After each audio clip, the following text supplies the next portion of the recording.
आइए शुरू करते हैं हिंदी साहित्य के गद्य खंड का पाठ संख्या 5 और पाठ संख्या 5 का नाम है रोज। रोज संस्मरण है जिसके लेखक सच्चिदानंद हीरानंद वात्स्यायन आगेय। रोज कहानी की श्रेणी में रखा गया, लेकिन रिगल में यह कहानी में एक बात देखा गया, कोई पात्र काल्पनिक होता है जिसके विषय में लिखा गया होता है, और ये कहानीकार के जीवन में घटी सच्ची घटना है, बचपन की और बाद की। उसी को उन्होंने लिख डाला है, जीवन की जो वास्तविकता को देखा, इसलिए यादें हैं ये। इसको कहानी के रूप में ढाल दिया जाए अलग चीजें हैं, लेकिन अपनी यादों को साक्षात्कार इसको आप कह सकते हैं। तो रोज शीर्षक कहानी सच्चिदानंद हीरानंद वात्स्यायन आगेय के द्वारा लिखा गया है। और ये जो रोज शीर्षक कहने के लिए कहानी कहा जाता है, लेकिन रियल में संस्मरण है। यह गैगरीन शीर्षक में 1934 में पहली बार छपी थी। आपको बता दें, सच्चिदानंद हीरानंद वात्स्यायन आगेय संक्षेप में आगेय के नाम से जाने जाते हैं। हिंदी साहित्य के एक विख्यात कवि, निबंधकार, पत्रकार के रूप में जाने जाते हैं। सच्चिदानंद इनके दादाजी का नाम था, हीरानंद इनके पिताजी, और वात्स्यायन आगेय इनके खुद का नाम है। मतलब इनके नाम में 3 लोगों का नाम छिपा हुआ है। दादाजी सच्चिदानंद, पिताजी इनके कौन है, हीरानंद शास्त्री, और वात्स्यायन आगेय इनका अपना खुद का नाम है।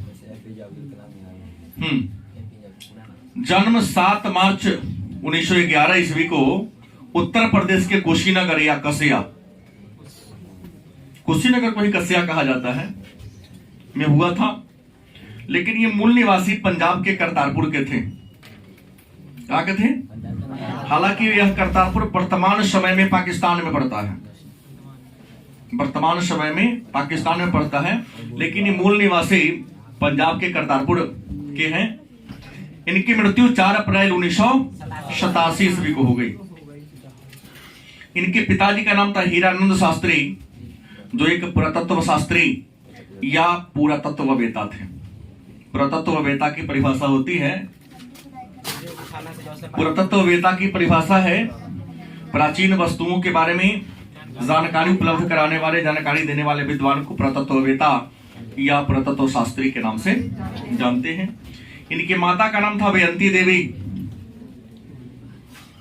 कवि लिखते हैं कि बचपन का 4 वर्ष इन्होंने उत्तर प्रदेश के लखनऊ में बिताया था। प्रारंभिक 4 वर्ष इन्होंने कहां बिताया? लखनऊ में बिताया। और 1925 ईस्वी में इन्होंने मैट्रिक की परीक्षा पास की पंजाब विश्वविद्यालय से। ठीक है। 1927 में मद्रास क्रिश्चियन कॉलेज से इन्होंने इंटर पास किया, और 1929 में फोरमैन कॉलेज लाहौर से स्नातक, और यहीं से इन्होंने इंग्लिश में एमए की शिक्षा प्राप्त किया था। मतलब आगेय एमए अंग्रेजी से किया था। बचपन में 10 वर्ष की अवस्था से इन्होंने लिखना शुरू कर दिया था। प्रतिभा के बहुत ही धनी कवि थे। इन्होंने लेखन कार्य कितने वर्ष से? 10 वर्ष की उम्र से ही इन्होंने लेखन कार्य शुरू कर दिया। और बचपन में पहले ग्रामीण क्षेत्रों में इतना थिएटर या टेलीविजन ये सब नहीं था।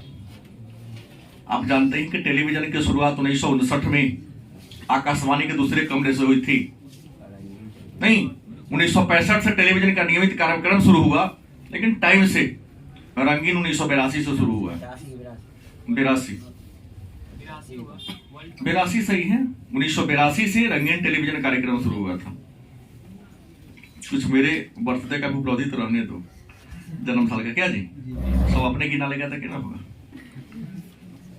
ठीक है, हम अपना जन्म से याद कर लिए हैं कि हम जन्म उसल रंगीन टीवी लेके आए। हमने कहा कि बचपन में इन्होंने नाटक, दोस्तों के साथ एक नाटक खेलना है, एक नाटक लिख दी, नाम क्या है? इंद्र सभा। बचपन में अपने दोस्तों के साथ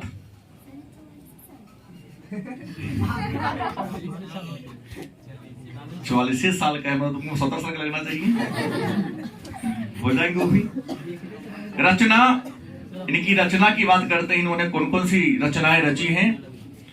तो कहानी संग्रह में विपथगा, जयदोल, छोरा हुआ रास्ता, लौटती पगडंडिया, सच्चिदानंद, हीरानंद, वात्सायन आगे के द्वारा लिखा गया कहानी संग्रह है। उपन्यास में नदी के द्वीप, अपने अपने अजनबी, आगे के द्वारा लिखा गया उपन्यास है। उत्तर प्रदर्शी इनके द्वारा लिखा गया नाटक है।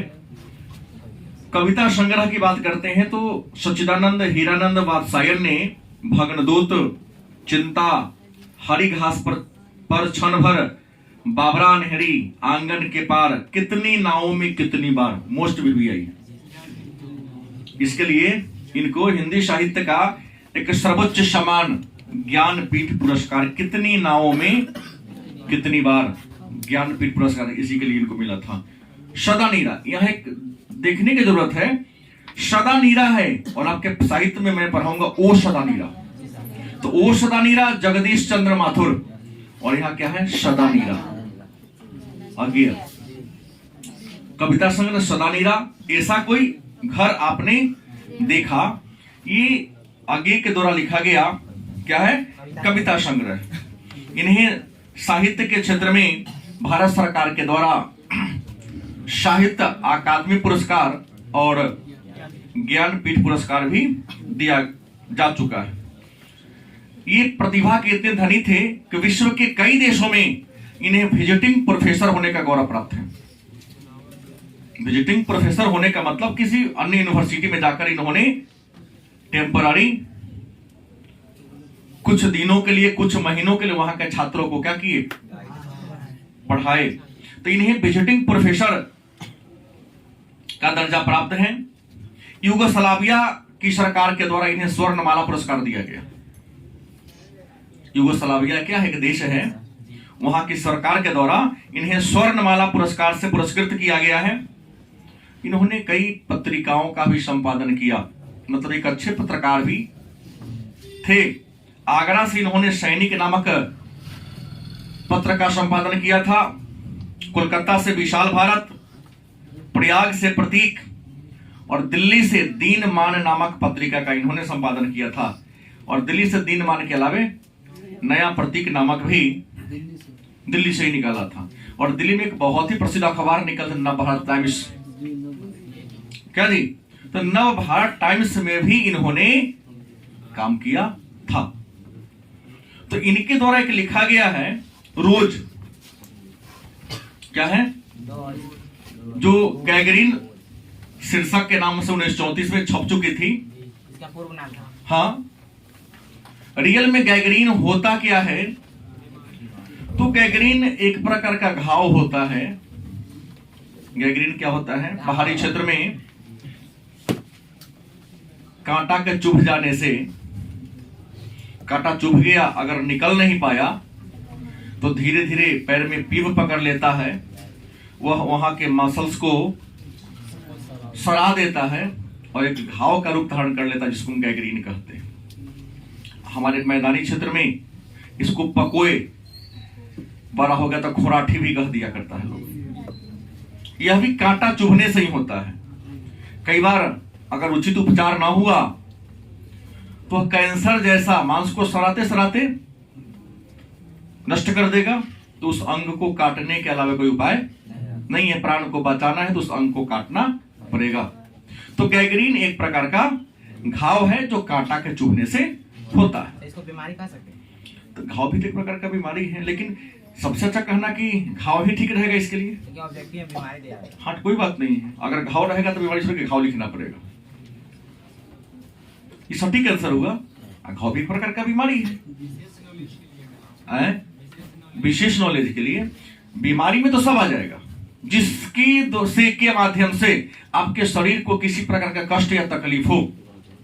चिंता भी एक प्रकार की बीमारी है। क्या जी? मेरा कहना है जिसके कारण आपको सोचने, समझने, तर्क करने, उठने, बैठने, खाने पीने में तकलीफ हो रही है, उन सब चीज को आप बीमारी कर सकते हो, डिजीज कर सकते हो। गलती की सही। स्वस्थ इंसान है कोई ये नहीं होता है। नहीं, मैं स्वस्थ हूं, लगातार सुबह 6 से लेकर शाम तक 2-3 घंटा 2 घंटा ब्रेक होता रहता हूं। आप लोग आके देखो, नहीं रह पाओगे मतलब तुम बीमार हो।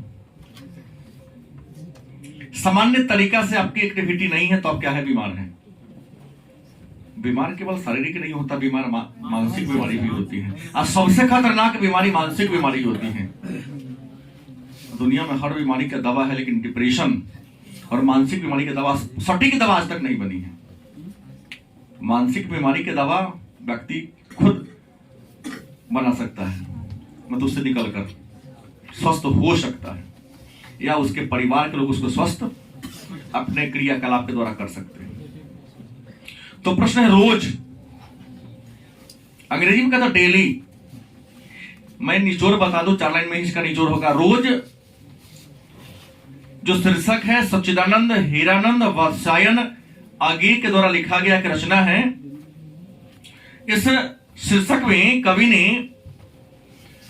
दैनिक जीवन में घटने वाली जो घटनाएं बार बार लगातार एक क्रम में घटती है, उसी घटना के बारे में जिक्र किया। रियल में सच्ची घटना है जो कवि के जीवन में घटी है। इस शीर्षक के माध्यम से, इस रोज शीर्षक के माध्यम से कवि ने हम सबको दिखाने का, बताने का काम किया है कि विवाह के पूर्व लड़कियां कहलाती हैं, लड़की कहलाती है, और विवाह के बाद वह महिला या औरत बन जाती है। तो विवाह के बाद एक स्त्री के जीवन में क्या क्या बदलाव आता है, किन किन परेशानियों का सामना करना पड़ता है, चंचल जीवन किस प्रकार से नीरस हो जाता है, किस प्रकार से उसके खाने पीने, उठने बैठने, सोने सबका टाइम फिक्स हो जाता है, उसकी बेबसी, उसकी व्यवस्था, उसकी लाचारी का वाखान इस रोज शीर्षक के माध्यम से कवि सच्चिदानंद हीरानंद वात्स्यायन आगे ने किया है। मूल बात यही है, इसमें दूसरा कुछ नहीं। अगर पूरा पढ़ोगे तो ही निचोड़ निकलेगा कि विवाह के उपरांत जब एक लड़की महिला या औरत के रूप में आती है तो उसे अपने दिनचर्या को कैसे ढालना होता है, उसे अपने जीवन जीने के तरीका को कैसे बदलना पड़ता है, न चाहकर भी बहुत प्रकार के कार्यों को कैसे करना पड़ता है, इसी बात का जिक्र कवि ने क्या किया है।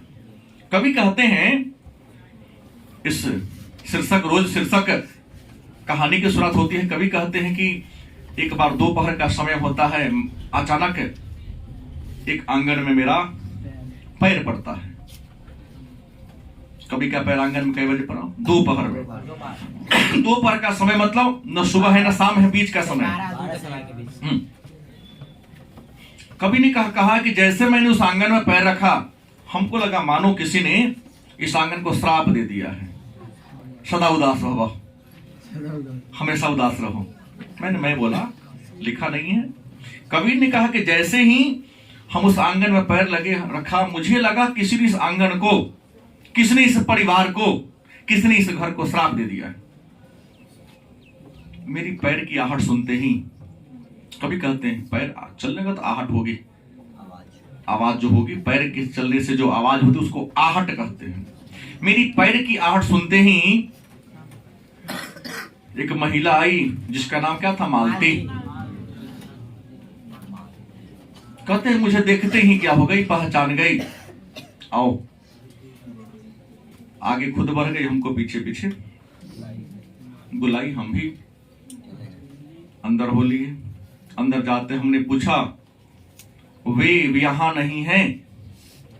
मतलब कवि यह पूछना था तुम्हारे हस्बैंड नहीं है, वे यहां नहीं है। मतलब हमारे समाज में विवाह के बाद स्त्रियां अपने हस्बैंड का नाम नहीं लेती।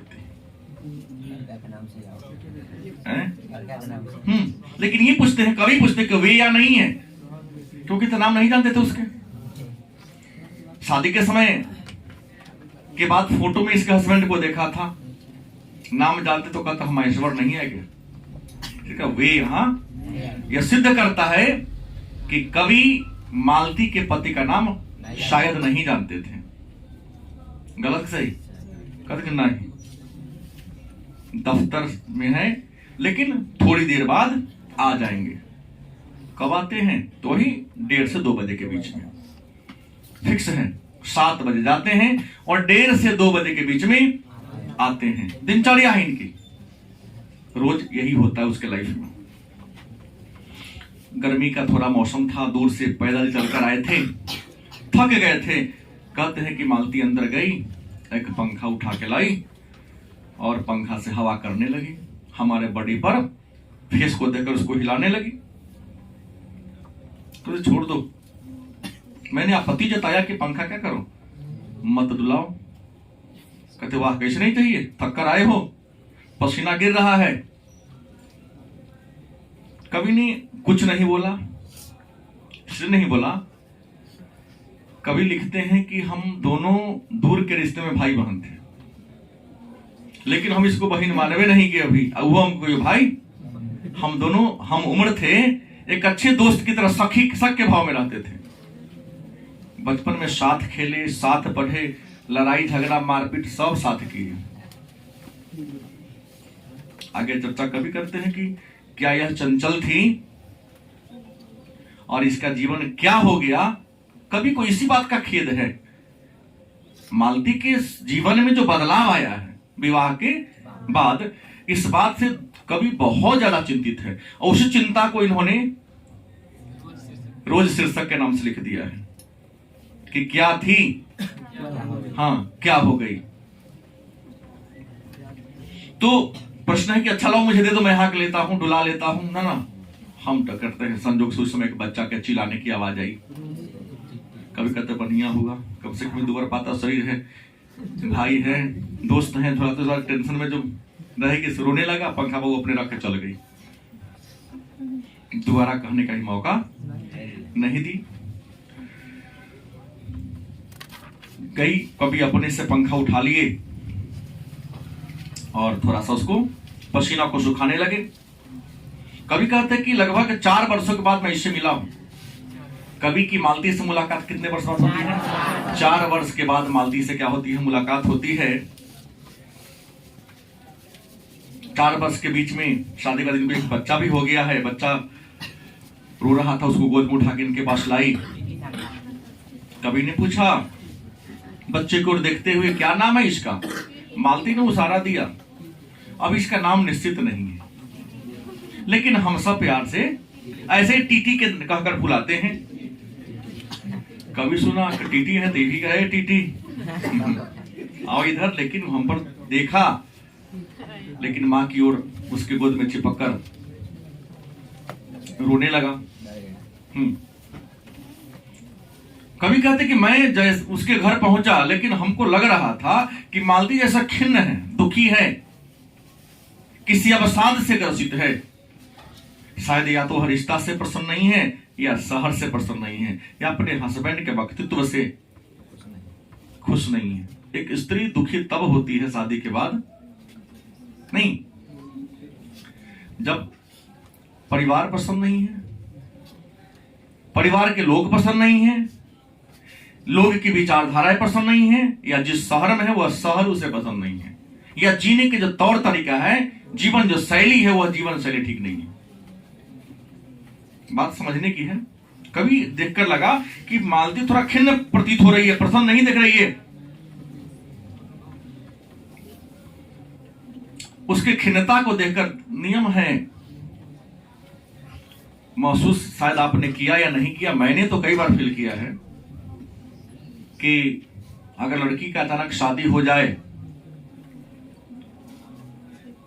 तो अपने ससुराल जाती है, और ससुराल पहुंचने के उसके कभी भाई पहुंच जाए, उसके पिताजी पहुंच जाए, उसके दादाजी पहुंच जाए, यहां तक कि आस पड़ोस के लोग पहुंचते हैं, तो अपने खुशी के मारे वह खाना पीना सुख दुख सब भूल जाती है। लगता है कि मेरा कोई अपना आ गया, क्योंकि बचपन से कम 18-20 साल तक उसको नहीं समझी बात, देखी है, लगता है कि सब बेकार है, ये हमारा अपना है। ठीक। हम मेरे साथ में ऐसी घटना घटी, हमने कुछ नहीं, हम तो उसको तो पढ़ाए थे। कहीं छोटा सा वर्ग था, जा रहे थे, जिसके यहाँ गए उसी के यहाँ काम था, वो देखी हमको नहीं, लेकिन आवाज सुनी तो देख ली, और उसी के हस्बैंड से काम था। हमने कहा हमारे पास तो टाइम रहता नहीं, थोड़ा कर दीजिएगा, रिक्वेस्ट है। अंदर गया, भाई गए हैं तो टीचर तो चाय तो पिलाएगा, लेकिन कहीं सर आप बताइए ना कहे आ गए, आपका काम घरे पहुंच जाएगा। हम चाय तो पी के चल दिए, बाद में पता चला किसी छात्रा के हस्बैंड, तो उसने कहा एक बार सर जी हैं। हैरान नहीं होना चाहिए, बहुत प्रकार की फायदा होता है इससे। जगह पीट दिए हैं, अगर काम नहीं करिएगा, इहो कहेगा कहीं। मतलब हम टीचर हैं तो हमसे प्रभावित हुई कि हमारे गुरुजी हैं, इनका काम। तो सोचो कि शादी के बाद लड़की का भाई पहुंच जाए, उसके पिताजी पहुंच जाए, उसके चाचा जी पहुंच जाए, यहाँ तक कि गांव के भी लोग को अगर देख लेती है वर्षों बाद, तो उसके चेहरा की जो उदासी कुछ ही क्षण में बदल जाता। लेकिन कभी कहते कि मेरे आने पर भी मालती का चेहरा खुश नहीं था। कभी ने अचानक उससे प्रश्न कर दिया, लगता है कि हम आए हैं तो तुमको तकलीफ है, खुश नहीं हो? कुछ नहीं बोले, हूं सीधे कह देती है। अब हूं का यस बोली कि नो बोली बड़ा मुश्किल है कहना। किसी कवि ने लिखा कि आंसू का कोई रंग नहीं होता, यूं ही आंसू ढल जाते हैं, कभी सुख की घड़ी कभी दुख में।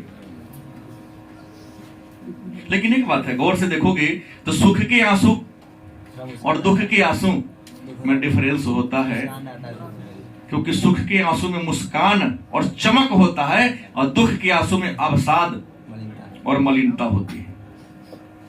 नहीं, यही वार्तालाप चल ही रहा था दोनों भाई बहन के बीच। अचानक किसी ने नॉक किया, नौ गई खुल में, लगा कौन होगा क्या करा, फिर दोबारा नॉक आया, गई। मालती के पति आए, आने का तो समय था ही 1:30 से 2 के बीच में। कभी कहते हम तो उसको फोटो से चिन्हवे करते थे, नाम केवल नहीं जानते थे, क्या हाल चाल है, ठीक ठाक है। पूरा दूर एक दूसरे को हाल चाल जाना, पूछ ली कि पेशे से डॉक्टर थे, एक सरकारी अस्पताल में डिस्पेंसरी में डॉक्टर का काम करते हैं। सुबह 7 बजे के आसपास जाते हैं और 1:30-2 बजे आते हैं। शाम के समय यदि मरीज रहा गंभीर तो 1-2 घंटा चक्कर लगाते, अन्यथा रह जाते हैं। भोजन का समय था, मालती ने दोनों के लिए क्या निकाली, खाना निकाली, टेबल पर सजा, जो भी हो दोनों को खाना डाल दिया गया। कभी पूछते हैं कि तुम नहीं खाएगी? शादी के पहले खाना बना देती है, भैया खा ले कि ना, माई खा ले कि ना, पापा खा ले कि ना, ओके मतलब पहले निकाल के अपना ओम नमः शिवाय पेट में स्वाहा। शादी के बाद देखना होता है।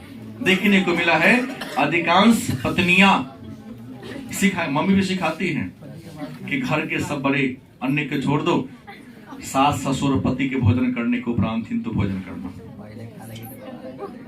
है। पहले खा लेंगे तो तब बवाले उखड़ गया, इतना कटोरा में सब्जी, फिर सब तो ये खा के लिए बचल क्या। अगर पुतोह पहले खा ली आ सास कहीं पुतना की तरह निकल गई, गलती की सही, तो सारा उसका खाया उस दिन का क्या कर देगी, निकाल देगी। अगर 2 कटोरा सब्जी भी है, 2 कटोरा दाल भी नहीं, मेरे पास तो दाल ही नहीं बचा, तो सब पहले ही खा गई। बड़ी जलन होती है। आधा से ज्यादा विवादकारी तैको खाएगा तो कहियो तो हट गया। सास पुतों के झगड़ा होने के सबसे बड़ा रीजन ये है कि सास अपने पुतों को अपना बेटी का दर्जा देती ही नहीं है। दूसरे के नाम सामने कहेगी इसको तो हम बेटी की तरह मानते हैं, लेकिन जिस दिन वो मानना शुरू कर दे तो किसी घर में कलेश होगा ही नहीं। स्त्री का सबसे बड़ा दुश्मन स्त्री ही है।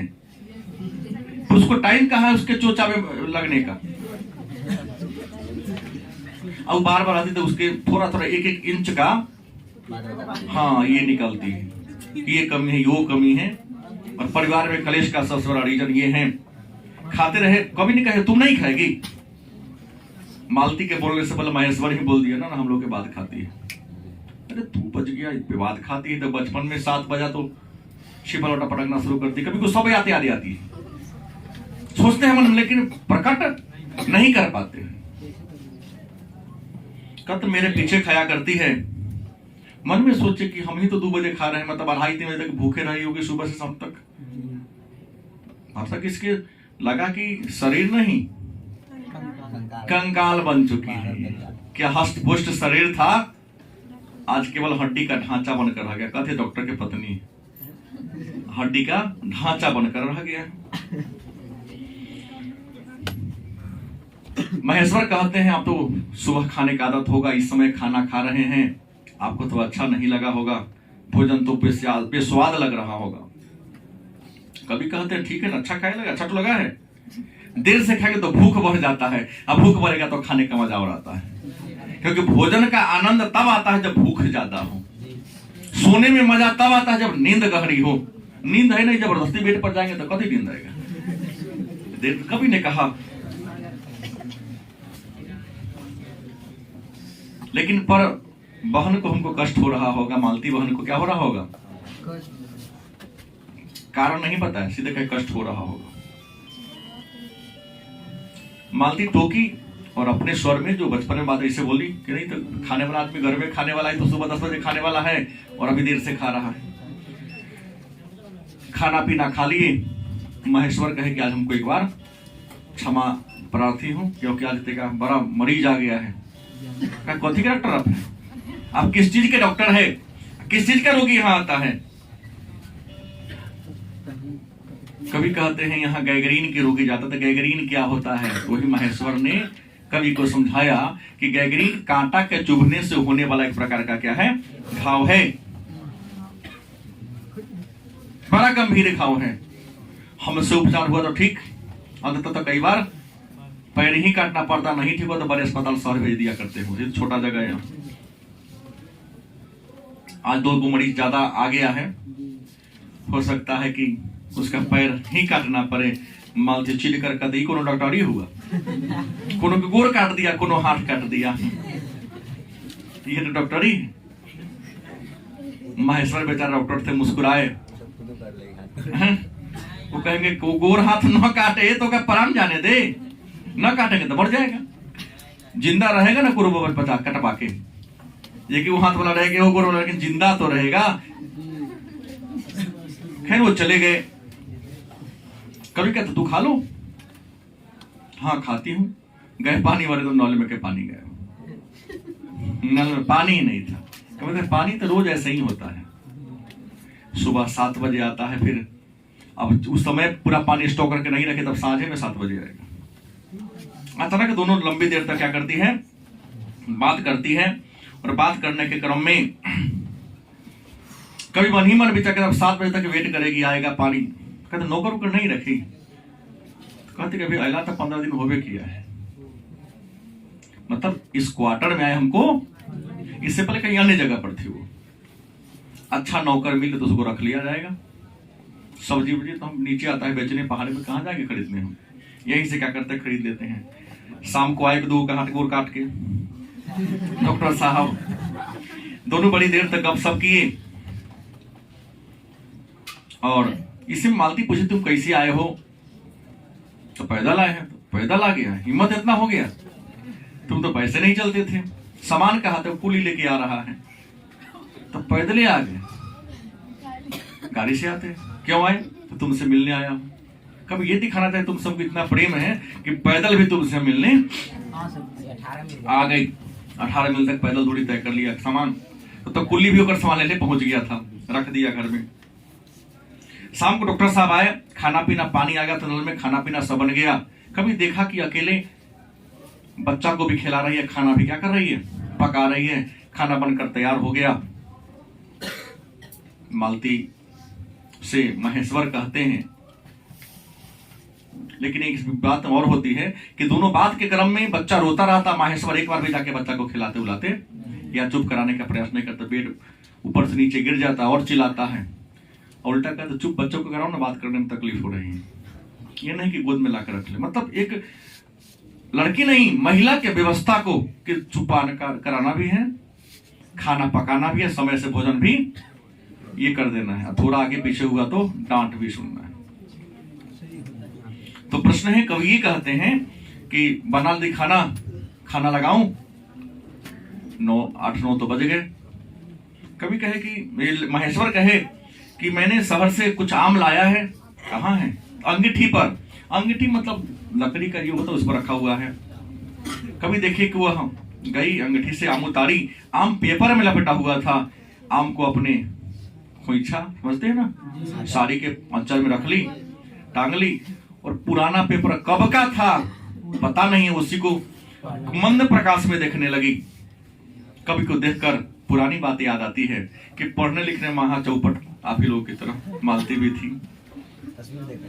हाँ, तस्वीर नहीं देख रही थी, पढ़ने का प्रयास कर रही थी। कभी को अचानक बचपन की वह बात याद आती है कि पिताजी इसको पढ़ा तंग आ गए थे, एक मोटा किताब ला के दिए, देखी किताब को 1 हफ्ता में याद करके 7 दिन में सुना देना है, 7वां दिन सुनेंगे ना सुनेंगे तो चमड़ी उधेड़ देंगे तुम्हारा।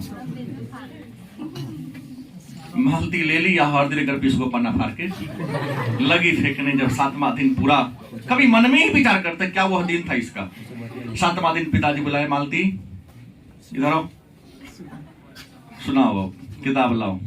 चुपचाप रह गए। किताब कहाँ है? कभी फाड़ के फेंक दिए।